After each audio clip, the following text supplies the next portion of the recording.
Find the laughter around you. Know how much better you feel. Feel it. Say to yourself, man, this works. I really feel good. It's everywhere. If you go to a gym, there's humor there. I work out almost every day. There was a guy at the gym today. Every gym, almost every time I work out somewhere, and I travel all over the world, there's always one guy in the gym that I call butt crack man. You know what I'm talking about? That's the guy who walks in with these baggy sweats. Everything's fine until he bends over. You know, then it's like, whoop, there it is. Whoop. And you're looking at this thing, and it makes me want to get my Amex card and just swipe it, you know? You just...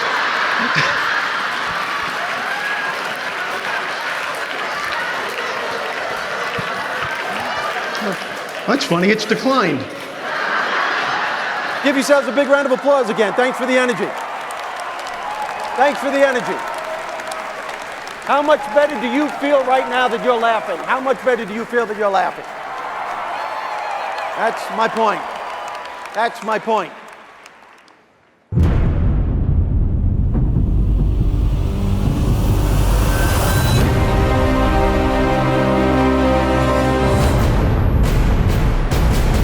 What you are going to be hearing right now, people, is not brain surgery, it's brain adjustment.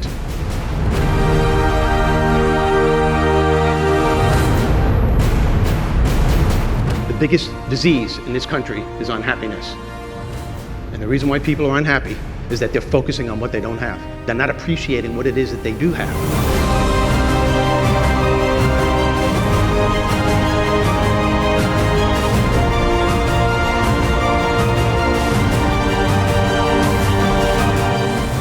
I'm going to be offering you right here what I call common sense success strategies that will not only take you to a better place in business, but in life. And in my view, that's the ultimate success.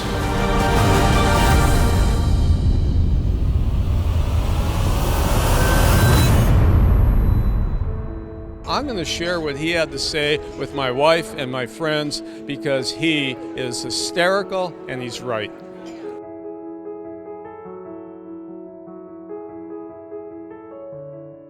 Feeling good is the fuel that drives motivation.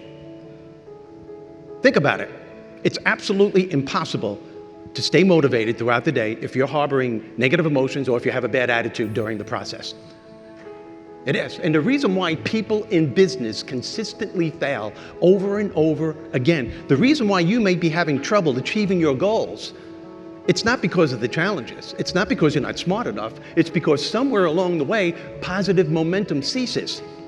You see, and the reason why positive momentum ceases is because the individual is focusing all of their energy on what isn't working, wallowing in the problem, and not leaving any room at all in that brain of theirs for positive thoughts to seep through so they can come up with healthier alternatives and solutions so they can move forward throughout the day and deal with the next challenge that will inevitably follow. Feeling good is the fuel that drives motivation.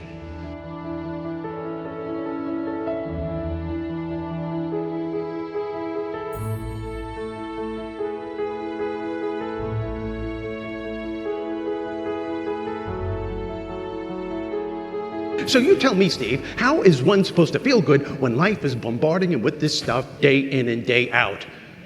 Drugs. I'm selling product in the back of the room, by the way. It's amazing the feeling that you get when you laugh. I asked you before, how much better do you feel now that you're laughing? You feel great. And it's all around your household as soon as you wake up. We have married people there. How many married people do you have up there? Oh, there's humor there. Come on, there's humor there. I mean, humor is the key to a successful marriage. Absolutely. But if you were to read Oprah and Cosmopolitan magazine, they would tell you that the key to a successful marriage is to understand your partner. Oh, really? Are you kidding me? You can't understand your partner. The only thing you have to understand about your partner is that there are things about your partner that you will never understand. If you understand that, you will have a better understanding. Do you understand? And if you're married, you know what I'm talking about. I've been married to my wife for 25 years. Till this day, I can't understand why I have to get in trouble for dreams that she has. Guys, you know what I'm talking about? You wake up, good morning, don't good morning me. Well, what happened? I just had a dream that you had an affair with another woman. Guys, really, your response should never be, really? What'd she look like?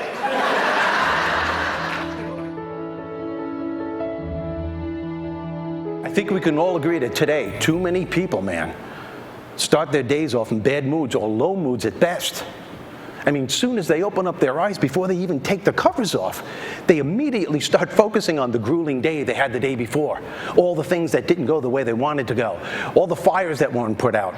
Man, I know people, and I bet you do too, maybe some people in this audience. As soon as they open up their eyes, before they even say good morning, they reach over to the nightstand, they grab their iPhone, and they start looking at all the messages that need to be answered before they even leave the house. That's insane.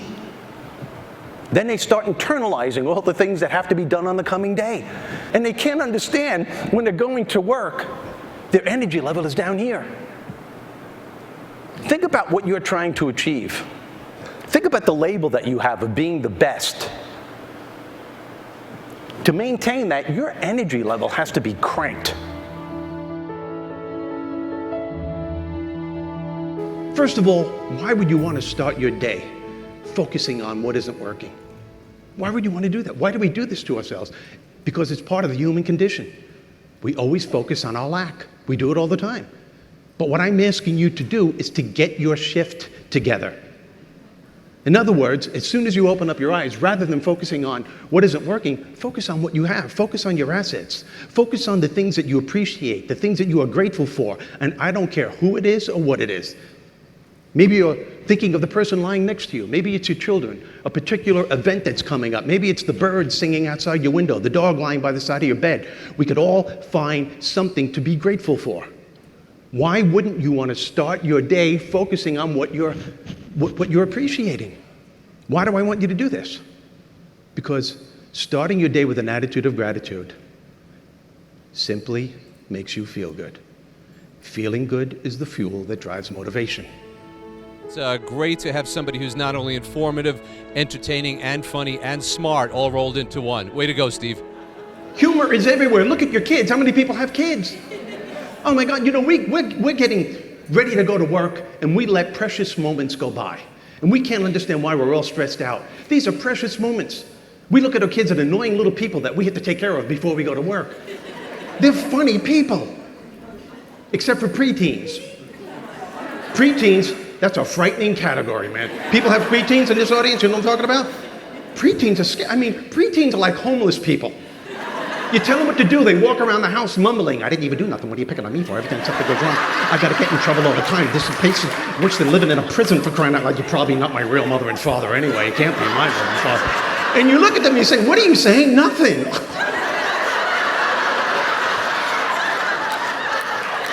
Can't even breathe.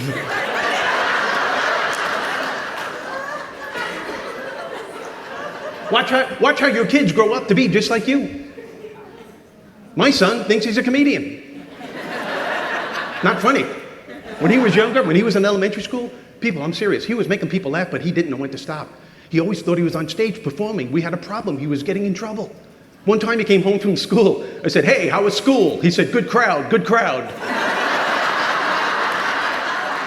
I said, don't get smart with me. He said, whoa, don't worry, I don't want to confuse you.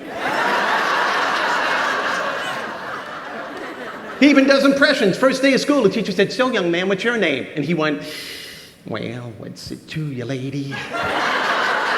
Teacher gave me a call, Mr. Rizzo, we have a problem. Your son thinks he's Jack Nicholson. And I'm like, what do you want me to do? He was so funny, kept the crowd energized. I'd go back and see him again and again, and don't tell him this, but I'd pay a lot of money to see him.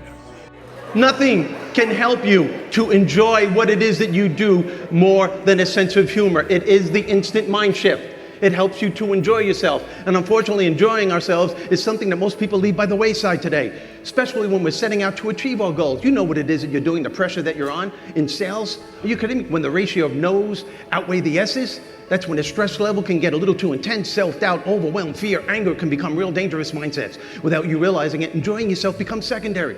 Think about what it is that you're trying to accomplish, because that's when it has to become primary. Studies have shown that people who make a conscious choice every day to enjoy themselves during the process of whatever it is they're trying to achieve are more creative, they're more productive, they're able to bounce back a lot faster from life's challenges, and they're able to find solutions to problems a lot quicker. Now, having said that, I would wager any amount of money that most, if not all, of the people in this room, when you're writing out your plans and your goals for the future, short-term, long-term, nowhere on those lists do you ever include enjoying yourself. That totally blows me away. You want to get your shift together, use your sense of humor, use the power of your thoughts to shift things that you're grateful for rather than wallowing on what you no longer have. I want to thank you very much for having me here. I had a wonderful time. Thank you. Thank you very much. Thank you. Thank you, folks. Thank you for waiting here as long as you did. Thank you so much. Take care.